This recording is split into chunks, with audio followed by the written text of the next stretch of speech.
Hey guys, another session, another day. Welcome sa ating Forex Weekly Outlook. Sa video na to, pag-uusapan natin yung market analysis at setups ng gold, Euro USD, JBP USD, and AUD USD. Kung ano nga ba magiging takbo ng mga market na to sa susunod na linggo. At may bonus pa. Titignan din natin kung ano yung analysis natin dito sa Bitcoin. Kasi nakita ko kanina at kagabi na nagbigay na siya ng magandang confirmation na posibleng magtudamon na si Bitcoin. Kaya kung ready ka na, let's go! So guys, welcome. So ito yung analysis natin last time dito sa gold. So magsisimula ulit tayo sa may monthly time frame. So dito sa monthly time frame, napakatindi talaga ng gold. Bullish na bullish talaga siya. And then sa monthly time frame, possible na ma-liquidate tong area na to. Itong area na yan, na buy side liquidity. Okay? So, momentum natin sa monthly ay bullish. Ngayon, baba tayo na weekly. Tingnan natin kung ano naman yung setup na meron dito.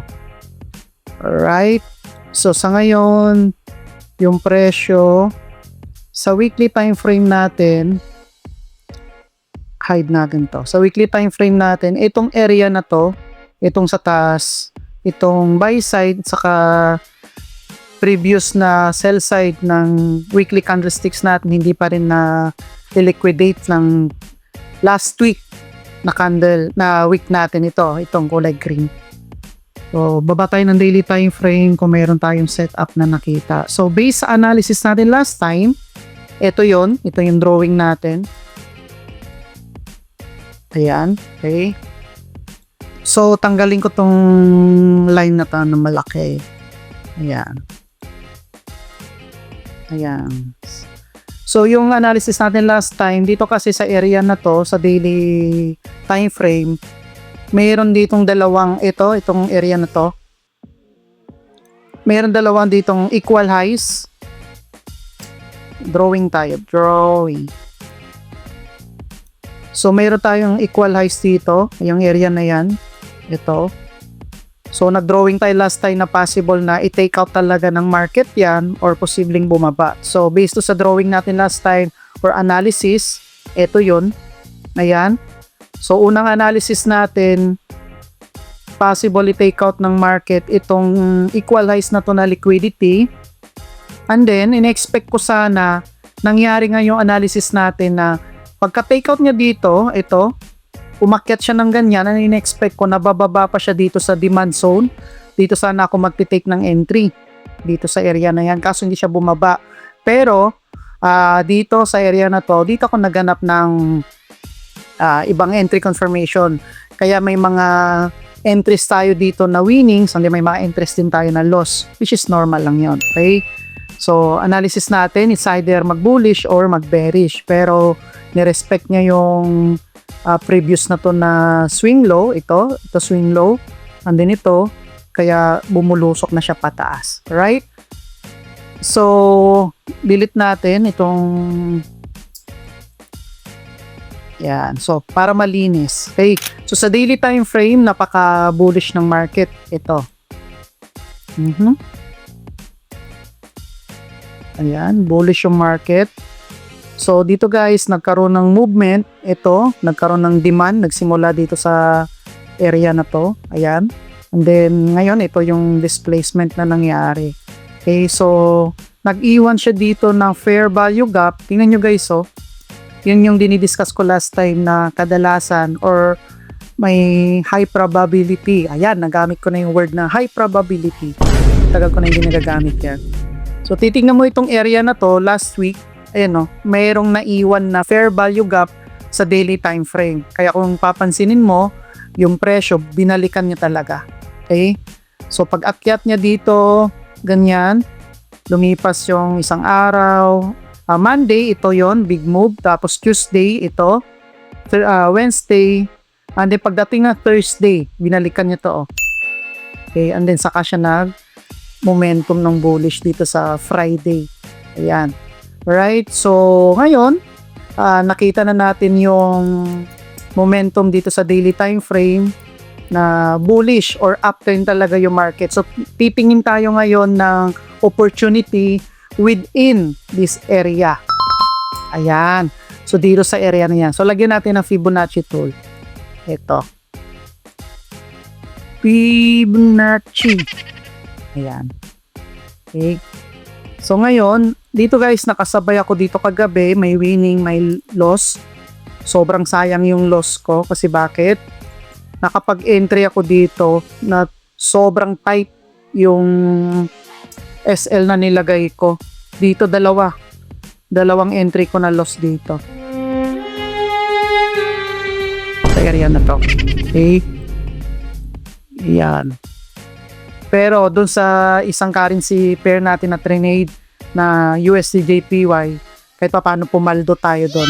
So yung entry ko dun na nakapost dito sa channel natin na inanalyze ko yun no last Wednesday and then kahapon na siya nag-take profit. Pero hindi ko siya na-maximize kasi halos 1:4 na yung reward ko or yung take profit natin. Pero kung inantay ko pa yun ng gabi, aabot yun ng 1:8. Pero syempre 1:4 is 1:4. Na happy na tayo to. So ito, dito ako nag-entry. Ang nangyari, ito, pag akyat nyo ng ganyan, tapos bumalik dito, sumagad dito, ay yung SL ko nandito lang. Tapos plus may news pa. Kasi pag nagkakaroon ng news, kahit pa paano hindi natin may iwasan yung slippage. Diba? Ang current setup ng entry natin is yung asset sa bid. Diba? Meron na yan spreads. Pero kapag may slippage, lalo na pag may high impact news, minsan sumusobra yan dito. So yung SL level ko dito sa area na to, na hit, and then bumulusok siya ng ganyan. No? So di ba malaki-laki din. Pero dito sa area na to, nakapag-entry tayo dito kagabi. Kasi bakit? Nakita ko itong confirmation. No? Ayan. Okay? So ito guys, minsan yung mga confirmation na binibigay ng market, hindi natin maiwasan na, di ba pag nagkaroon ng demand, so katulad nito, sa 4-hour time frame. Halimbawa, mayroon tayong nakitang katulad nito. Ayan. So ito yung displacement. Okay? So minsan yung presyo hindi na bumabalik dito sa demand zone. So nagkaroon ng movement dito, instead na bumaba dito sa area na to, which is hindi siya nagbigay, antayin sana natin na magkaroon ng ganyang confirmation. Kaso, dito na siya bumalik sa area na to. Ito. So itong confirmation na to, dito ko nakita. And then nag-take ako ng entry dyan. Pero yung unang entry natin, loss. Okay? It's okay. Yak-iyak lang tayo minsan. So ito yung nakita kong setup kagabi. Ito yun, no? Yan. So dito may fair value gap. Tapos nagkaroon dito ng break of structure dito sa area na to. Okay? BOS. So and then ito may fair value gap itong area na to. And then umakyat siya guys. Siyempre hindi natin sasabayan yan. Siyempre supply and demand trader tayo. Kapag mataas yung demand, ayaw na natin bumaba at saka tayo bibili. So ito, dito tayo nag-take ng entry. Okay? Pero dito kagabi, gusto ko pa sana mag-take ng entry. Pero may naka-entry kasi ako sa Bitcoin. So nakita ko yung setup doon. So ito, kahit pa paano, malaki-laki din sana to. So kung entry mo dito, 10,000. Siguro, profit mo dito mga 20 to 30K. Ganyan. Ang labanan kasi dito guys sa forex trading, isa sa pinakasikreto, kailangan i-master mo muna yung basics. Pangalawa, i-master mo yung strategy mo. Ni pangatlo, yung magiging part 3 training natin is yung trading rules. Kapag na-master mo na yon, ang pinaka kailangan mo pang idagdag para maging ma-maximize mo yung profit mo dito sa trading is yung portfolio mo or yung capital mo. Kasi the moment na ma-master mo na yung strategy mo at malaki pa yung capital mo, pando-pando ka dito. Okay? So ito, hindi ko na-trade kasi nagkaroon ako ng entry sa Bitcoin.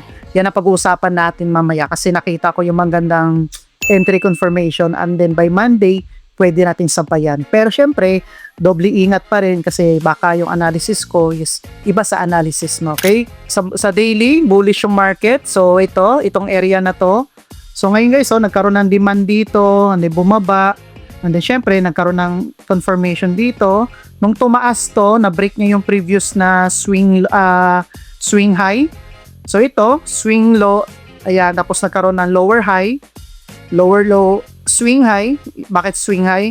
Na-break niya yung previous na swing high. Ang expectation natin na posibleng bumaba dito. Pero may possibility talaga na posibleng bumalik yung market dito. Okay? So, syempre, kailangan natin mag-antay ng another confirmation bago siya lumipad. So, sa ngayon, dahil hindi siya umakyat dyan, ang nangyari, itong previous na mga liquidity, ito, buy side liquidity, na break ng movement na to. So, ang titignan nating opportunity dito lang sa area na to. Ayan, okay? So, baba tayo na 4 hour. So, tandaan nyo to palitan natin ng kulay tong area na to. Ibig sabihin, dito tayo titingin ng opportunity sa area na yan. So, sa loob ng red line na to, okay? So, sa ngayon, may possibility na yung market na bumaba pa dito sa area na to, and then bago siya umakyat. Kasi bakit? Meron kasi ditong demand zone. Yung demand zone, guys, diyan nagsisimula yung paglipad ng presyo.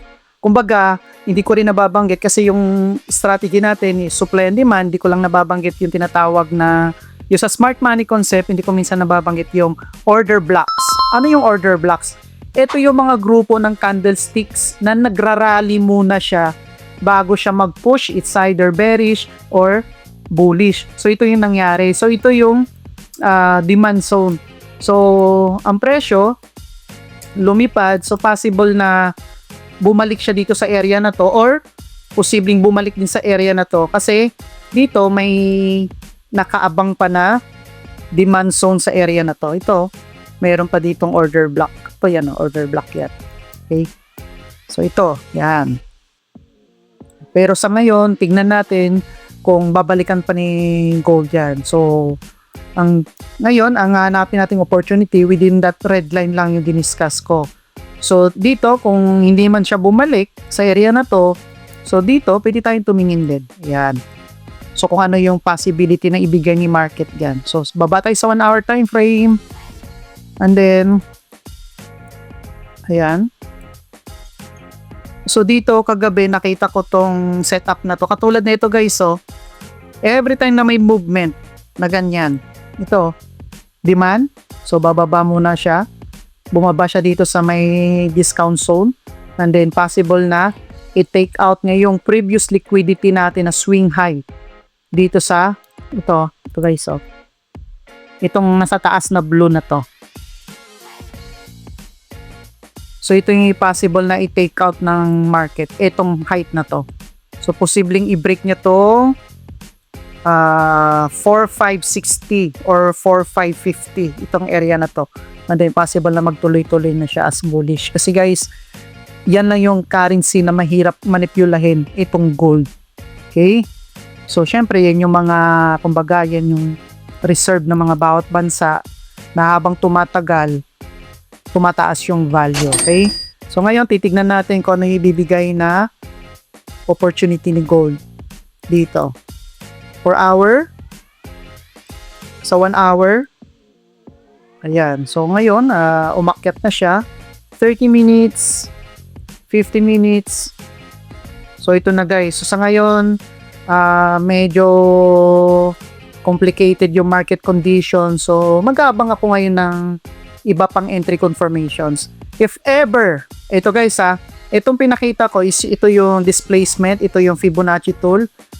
So, dito, if ever na bumalik yung presyo dito sa area na to, okay, halimbawa, bumalik siya ng ganyan. So, dito ako mag-aabang ng confirmation. Titignan ko kung sana bumalik para at least makapag-entry tayo dito sa area na to. Okay?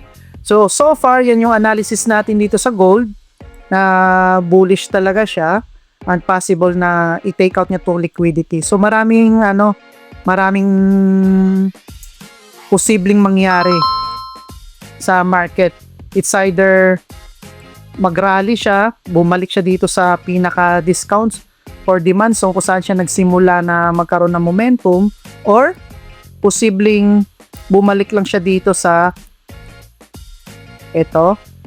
posibleng bumalik lang siya dito sa area na to and then saka siya mag-momentum, or tatlong probability. or possibility yung magiging movement ni gold. Or dito, and then ganyan. Okay?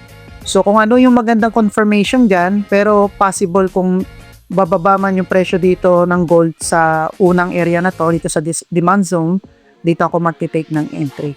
Alright? So yan yung analysis natin at possible setups natin dito sa Goldie. Okay? So doble ingat lang dito sa currency na to guys ha. Reminder lang. Kasi minsan di talaga natin maiwasan yung, alam mo yun, yung height na nararamdaman natin na bawat pitik ng candle gusto nating sundan. Kaya kailangan i-master mo yung strategy mo para at least magkaroon ka ng A+ na setup.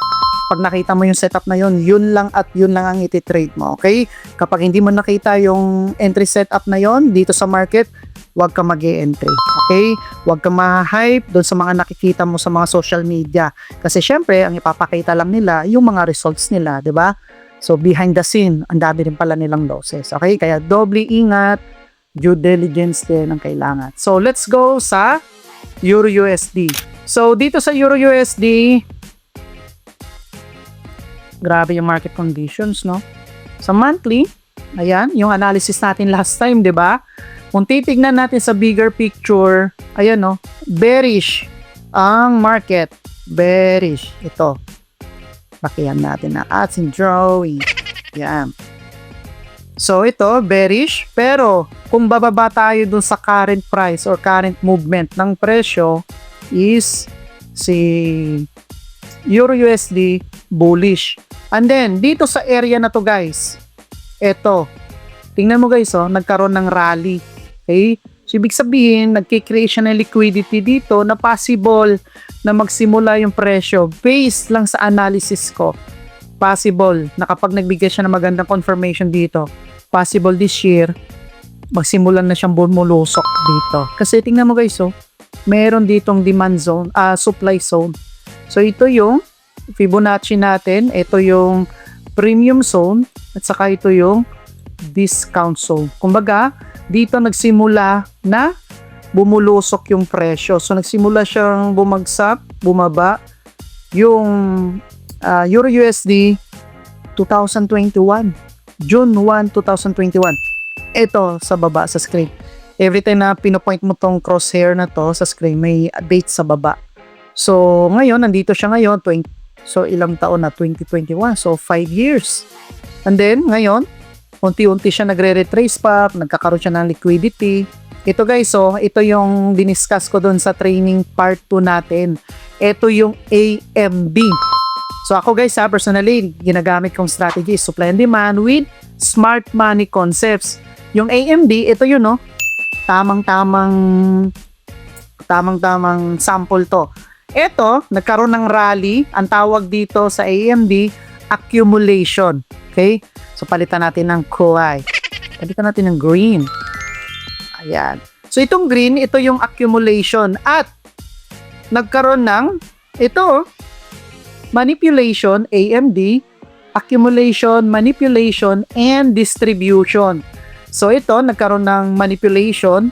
Ito, and then nagkaroon na naman siya ng, ito, nagkaroon na naman ng accumulation and then possible na magkaroon siya ng distribution dito or dito. Okay? So guys, kailangan sa later on, ito mga dinidiscuss ko sa inyo, magsisink into sa inyo. Kaya lagi nyo titignan yung bigger picture para at least kapag nandun ka na sa small time frame, sa lower time frame, nasusundan mo yung blueprint. Kumbaga ako nasusundan mo yung bawat galaw ng market kung saan siya papunta. Okay? So, baba tayo sa weekly. So, sa weekly, delete natin muna tong mga drawings natin. So, sa weekly guys, nagkaroon ng rally. Ito. Ayan, oh. Nagkaroon ng rally yung market. So, nagkaroon ng ranging. Akyat baba, akyat baba, akyat baba, etc. etc. Okay? So, sa ngayon, itong presyo, ito, nagkaroon ng demand dito. And then, syempre, sa weekly, bullish yung market. Then, possible na bumaba siya dito sa demand zone and then saka siya umakyat para i-take out niya tong buy-side liquidity and then buy-side liquidity itong dalawa na to. Or, pero kung titignan mo sa bigger time frame, possible din na bumaba siya talaga kasi nandito na siya sa discount zone and then nagkaroon ng rally. Kasi kung magbo-bullish talaga siya ng tuloy-tuloy, hindi siya magra-rally dito sa area na to. Okay? Analysis lang natin yan. Maraming posibilidad na mangyari. So ito, bullish sa weekly, and possible na bumaba siya dito sa discount zone at posible siyang umakyat sa bullish, okay? Or pwedeng bumaba. And then sa daily, tingnan natin. Sa daily time frame, delete natin to. So sa daily time frame, ito, bullish. Hindi ngayon guys, so tingnan mo, ilang araw na siyang bearish. Gamitin natin ang measuring tool. Ito. So nasa 18 days siya, puro pababa. So ngayon, dito sa daily time frame, wala akong nakikitang magandang setup. Pero dito, kung magbigay mo siya ng magandang confirmation dito sa area na to, pwede tayo mag-take ng entry dito. Okay? Kung magbigay siya ng confirmation yan. So far, dahil malaki-laking movement to, so ang titignan natin muna is etong bearish na to. Dahil daily bearish, ang titignan lang natin opportunity is sell confirmation. So, punta tayo sa 4 hour. So, sa 4 hour time frame, wala din confirmation. Ayan. So, sa 4 hour, pwede natin tignan na confirmation itong napakaliit na opportunity na to. Zoom out natin. Zoom in natin. Tignan nyo guys. So, itong strategy natin, pwede rin natin gamitin sa scalping. Ito. Okay. So, pwede dito. Ayan. Ayan. So, itong displacement na to. Kumbaga, itong area lang na to, pwede tayo magtingin dito ng opportunity. Sa 1 hour, so wala siya talaga magandang opportunity. Okay? Walang magandang setup dito guys sa base sa strategy natin na supply and demand. So possible itong area na to, i-take out to sa Monday or next week. Take out ng possible na ganyan. Pag nagkaroon siya ng market structure shift dito, and then dito, posible tayo mag-take ng entry dito sa area na to, sa sell zone na to. Ayan. Diyan sa supply zone. Okay? And then i-take out natin itong target profit na to. So, doon lang muna tayo sa scalping area. So far, sa daily time frame, bearish yung market dito sa Euro USD. Sa 4 hour, walang magandang setup. Pero dito sa 1 hour, or sa 15 minute, kung mangyari man tong setup na to, magkaroon dito ng market structure shift, pwede tayong mag-take ng sell position dito. Okay? So, yan yung Euro USD analysis natin. So, punta tayo sa JBP USD. So, monthly. Same din. Alas pareho lang guys. So, ito rin, no? So, ito yung sell. Tapos, ngayon, nag-retrace back siya dito sa may supply zone, and then nagkaroon ng rally dito sa area na to. So baba tayo sa weekly. Sa weekly, ito, nagkaroon ng supply dito, bumalik, nagkaroon ng supply, bumalik. So nagkaroon dito ng support dito sa baba na to, and then possible na resistance. So mangyari diyan, paano natin malalaman kung yung market pataas or pababa? So sa mga support and resistance trader, kapag if ever na bumulusok yung presyo dyan, na breakout niya tong previous na resistance na to, possible na mag-take tayo ng setup dito sa area din. Kung titake tayo ng bullish. Pero kung dito naman nangyari yan sa baba, siyempre antayin natin yung presyo na bumalik yan at saka tayo mag-bearish or sell confirmation. So yan yung analysis natin sa weekly. Baba tayo dito sa daily. So, sa daily time frame. So, sa daily guys, ito last time nakaroon ako ng entry dito. Oops. Ayan. Tingnan nyo guys, napakagandang setup. Yan, oh. So, ito, nagkaroon ng bullish dito sa area. Yan, oh, bullish. Diba, bababa yung presyo. Bumaba siya dito, oh. Bakit? Kailangan niya bumaba sa discount zone at balikan tong fair value gap na yan. So, nung bumalik siya dyan, syempre, baba ka lang ng 4 hour. Ayan. And then, dito, nakapag-entry tayo dito sa 15-minute time frame.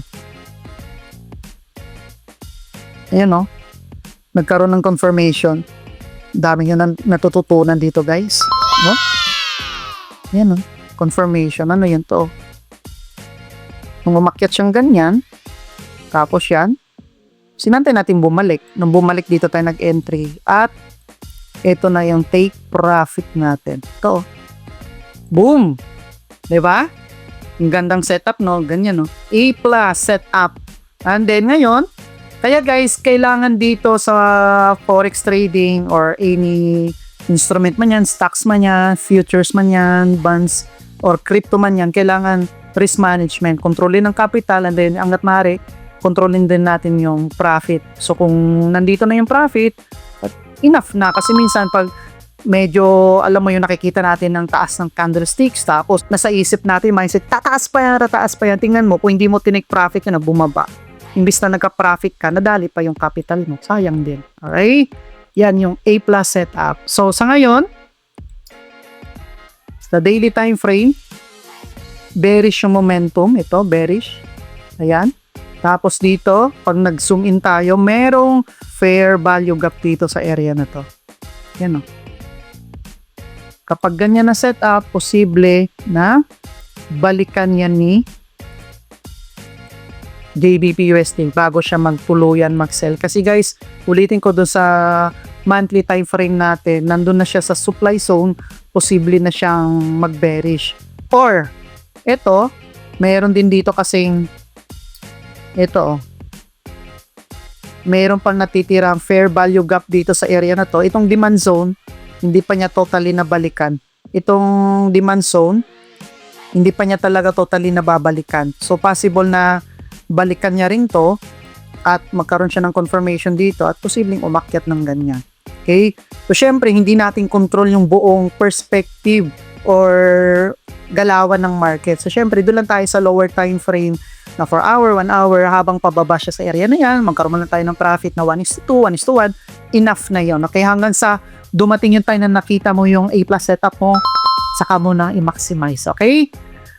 Ay, tabot ako.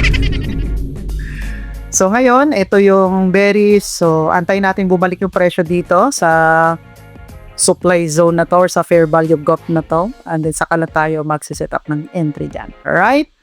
Sa 4-hour time frame, ganun din. So, yung presyo, pababa na dito sa may demand zone ng ito, kung saan nagsimula yung movement. Ayan. So, nagkaroon siya ng retrace, tapos nagkaroon ng bullish, umakyat, then nag-retrace back. So, titignan natin. Pag nagbigay ng confirmation dito, iti-take natin yung trade. And then, syempre, dahil may fair value gap dito, guys, kung magbigay na siya ng confirmation dito sa demand zone, possible na yung target profit ko hanggang dito lang sa fair value gap. Kasi, antayin ko ulit kung magkakaroon siya ng sell confirmation dito. Okay? So, yan yung analysis natin dito sa JBP USD. So, punta tayo ngayon sa AUD USD. Ito yung diniscuss ko rin last time sa previous video natin. Nakakita rin tayo ng napakagandang A+ setup dito. Okay? Ito guys, so nililabel ko yung mga may malalaking fair value gap. So sa ngayon, dito sa AUD USD, so mayroon ditong movement, nagkaroon ng demand zone, hindi niya nabalikan to kahit mayroong fair value gap dito. Ang nangyari, break niya to. So ngayon, yung presyo nandito sa demand zone. So possible na magbigay siya dito ng confirmation. Kung magbigay man siya ng confirmation dito, pwede nating i-take yung buy confirmation. Okay, and then nagkaroon din dito ng fair value gap ito. So possible din na magbigay siya ng sell confirmation dyan. So yan yung analysis natin dito sa may AUD USD. So tignan natin yung monthly time frame. Sa monthly time frame guys, lagi mo titignan yung overall picture. Yun. Okay. Kapag nakita mo kasi yung overall perspective guys ng market, kumbaga makakapaglagay ka doon ng supply and demand zone, and then sa loob na yun, doon ka makapaglaro, di ba? Makapaghanap ka ng magagandang setup. Then sa weekly, sa ngayon, nandito siya, ito yun, no? Ito yung supply, tapos nag-retrace back. Siyempre, ano sunod niyan? Possible na bumaba siya dito. Okay? So sa weekly, ang market natin is bullish. So, syempre, ito, pwede natin lagyan to ng label. Ito yung sell side, and then ito yung buy side. So, ngayon, ito yung demand zone. So yung presyo ngayon sa weekly, pababa siya sa demand zone. Kung magbigay siya ng confirmation dyan, titignan natin sa daily time frame. Kung magbibigay man siya ng confirmation dyan, hindi mag-take tayo ng buy. Kung hindi, possible na babalik siya dito sa fair value gap. Dito naman tayo mag-antay ng sell confirmation. 4 hour. Okay, so 4 hour, ito din. Di ba ito kanina ito yon yung malaki na ito yung daily. Sa 4 hour, ito rin, may dalawang displacement. Ayan o, delete na natin. So, ayan. Pwede rin tayo mag-abang dito ng confirmation. Sa ngayon, nagkaroon ng displacement dito sa area na to. Ito yung momentum ng bullish. So, dito may demand zone. Ayan o. Tingnan mo guys o. Umakyat yung presyo dito sa demand zone. Nag-retrace back siya. So, di ba mag-abang tayo ng confirmation dito. Okay, pag nagbigay siya ng maganda confirmation, and then, take profit tayo dito sa area na to. Okay, so paldo-paldo ka dito. Kasi, paano A plus setup din to. O, syempre, hindi natin control. Kaya, lagi natin i-apply yung risk management. Kumbaga, ima-manage mo yung risk. Kasi kapag hindi mo minanage yan, matatalo ka dito sa Forex ba? Diba? Oops. Sa weekly, bullish yung market. Ayan. And then sa daily, nandito na siya pababa sa ito, demand zone. Ito yun, no? Demand zone. Pababa na siya dito sa area na to. And then sa 4-hour time frame, pwede na tayong mag-abang dito ng confirmation. Posibleng bumulusok siya pababa or paakyat. Okay? So, lagi tayong abang-abang sa 1-hour time frame at saka sa 15-minute time frame. O, di ba? Magulo yung screen pero pag nasimulan mo to, madali mo na yung maintindihan. Alright? So, ito yung AUD USD. Okay? So, ganyan guys. Bonus. Kasi di ba ang dinidiscuss ko lang madalas sa inyo, 4 or 5 lang na currency pair. Pero mayroon akong nakita dito magandang setup dito sa Bitcoin. So sa Bitcoin minsan kumbaga tumitingin-tingin din ako. So kagabi naka 1:1 na sana po, nakaidlip ako pagising ko, nag-break even. So kahit 24 hours yung Bitcoin, kahit Saturday, Sunday bukas, hindi pa ako nagtitrade ng Saturday, Sunday kasi syempre maraming posibleng mangyari. So Monday na ako magti-take ng entry. So ngayon, actually, na last November, ito guys, last November, na-predict ko yung BTC na bababa talaga siya. November, tignan natin kung anong month yun. October, November.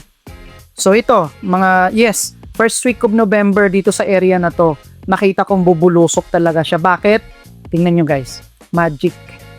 Sa monthly time frame, tingnan mo yung momentum, 'di ba? Bullish. At itong area na to, nagkaroon dito ng nagkaroon ng demand. So syempre, 'di ba, pag may demand, hindi tayo bibili ng pataas not unless doon sa baba na sa mga lower time frame may nakita opportunity. Pwede mo naman sabayan 'yon. Pero dito sa monthly time frame, lalo na pag swing trader, 'di ba? Syempre, titignan lagi natin yung right timing. So sa ngayon, yung presyo nandito na siya sa discount zone. Ito. So ngayon may nakita ko dito magandang confirmation. Ano yon? Long position or buy position. So syempre, kailangan depende pa rin yan kung ano yung analysis mo. Yan yung analysis ko. So sa weekly, nandito na siya sa demand zone. So nagkaroon na naman siya ng rally dito. Okay? So ito lang yung guys sa AMD. Rally, manipulation, distribution, rally, manipulation, distribution. Ayan Post rally, posibleng manipulation, distribution. Ganda So sa ngayon, starting Monday, dahil yung presyo nandito sa may demand zone, maghahanap ako ng confirmation. And actually, nagbigay na siya ng confirmation dito sa daily. Ayan Ayan. Pero syempre, hindi pa natin control yung market. Minsan kasi guys, ganito ang nangyayari sa market. Nagbigay na siya ng confirmation, mag-fill pa rin yung entry mo. Ang gagawin mo, antay ka ulit ng another confirmation kasi kumbaga, nandun kasi yung accumulation, manipulation, distribution. So, ayun, yung mga trainings natin sa part 2 na iba't ibang klase ng strategy, kumbaga, combo na to. Okay? So dito nagkaroon ng accumulation. Ito, yan. And then, ito guys, nagkaroon dito ng accumulation and then nagkaroon ng manipulation. So ito, nagsimula yung presyo dito. So di ba ngayon, currently, nasa demand zone ng weekly or monthly time frame yung Bitcoin or yung BTC. BTC against US dollar. So ngayon, nagkaroon ng movement dito sa daily, which is na-anticipate ko to last time. And then, eto, nandito na siya sa demand zone ng daily time frame. So ngayon, dito, mag-antay ko ngayon ng confirmation. So dito, nagkaroon na dito ng confirmation. Ito, na-break niya na tong previous na swing high. And then, nandito na rin siya sa demand zone. And then, by Monday, kung hindi lang to magkakaroon ng gap, kahit open yung BTC ng Saturday and Sunday, magkakaroon pa rin yan ng swap kahit papano. So, Friday or Saturday AM dito na 5 AM, close yung market. Mag-o-open ng market sa Monday, which is yung Australian at saka yung Tokyo. So, possible na magkaroon ng gap. So, eto, most likely, by Sunday night, magte-take na ako ng long position dito. Okay? Sa akin lang yun ha. So, ikaw guys, antayin mo kung ano yung setup na sinusundan mo. Then, mag-aantay ako dito. Ayan, ito yung magiging take profit ko. Okay? If ever man bumaba, kasi mayroon pang demand zone dito, and then mag-aantay ulit tayo ng confirmation dito para mag-long position. So, yan yung analysis ko dito sa may Bitcoin na possible. Kasi dito sa daily time frame, si Bitcoin nasa demand zone na siya. Kung saan siya nagsimula, itong area na to. So, dito sa previous na to, possible na wala ng ito yung fair value gap na binalikan niya. So, halos na filled na yung gap na yan. So, sa daily time frame, nandito na yung presyo sa demand zone. Yan. So, kung bababa tayo sa 4 hour, ayun. Sa 4 hour, nagkaroon na siya ng confirmation ito. Move. Tapos bumaba. Delete ko nga. Ako nalilito din ako. Alright. So, bumaba siya dito. Nag-rally. Then, tignan natin kung magkaroon ng formation. Then, i-take natin yung entry. And then, ito yung take profit natin. Possible kasi talagang lilipad si BTC. So, pag lumipad yan dito guys, so, dito sa area na to, sarap. Diba? I-hold mo to ng ilang linggo or ilang buwan. Tingnan natin kung ilang buwan bumaba to. Ito. Nagsimula siya dyan. And then, bug ka nga dito. Ba't ka dyan ba? Ayan. Nagsimula siya dito, bumaba. Ayan o. 91 days. So, most likely nasa 1, 2, 3, 4, 5, 6, 7, 8, 9, 10, 11, 12, 13, 14, 15 na weekly candlesticks. Okay? So yun guys, yun yung analysis natin dito sa may Bitcoin na possible na mag-take off or mag-to the moon na to. Kasi nandito na siya sa demand zone ng weekly kung saan siya umakyat and then bumaba and then nagkaroon ng confirmation dito and then titake profit natin to. I mean dito sa baba. Pero syempre lalagay pa ko ng extra na entry para i-hold ito. So kung i-take profit pa natin yan ng 1 to 2 months, 3 months, paldo-paldo na rin tayo dyan. Okay? So far, yan yung analysis natin dito sa gold at itong Bitcoin at other major pairs, yung Euro USD, JBP USD at saka AUD USD. Okay? So kung ikaw may questions, kung tingin mo may clarifications ka dito sa analysis natin, pwede po kayo mag-iwan dyan ng comment dyan sa comment section natin at isa-isa po natin yan sasagutin. And hopefully, marami kayong natutunan dito sa analysis natin para pagdating na Monday is clear na yung mind mo na ito na yung mga plano mo na gagawin mo set up for the coming week. Okay? At huwag kakalimutan guys na kahit gaano kaganda yung strategy na meron tayo, yung rules na meron tayo, huwag pa rin natin kakalimutan yung risk management. Kasi dahil si risk management, yan yung magpupush sa atin dito sa forex trading para maging consistent profitable tayo. Alright? So guys, hopefully marami kang natutunan dito sa Forex Weekly Analysis natin. So ina-upload po natin tong video na to every Sunday. So within Sunday, abangan nyo po yung video na to para at least bago kayo mag-start ng trading for the next week, at least meron muna kayong idea na pwede nyo pong i-compare yung analysis nyo, kumpara tayo ng analysis or setups sa susunod na linggo. Okay? So kung bago ka pa lang dito sa channel, huwag kalimutan na mag-subscribe at i-click mo na rin yung notification bell para at least updated ka sa mga susunod natin na mga videos, kung ano yung mga winnings or losing trades natin, i-analyze natin yon para at least along the way, naiipon mo yung ideas para mapaganda mo palalo yung strategy mo. Yan lang for now and happy weekend sa ating lahat at kita-kits po ulit tayo sa next na video. Let's go!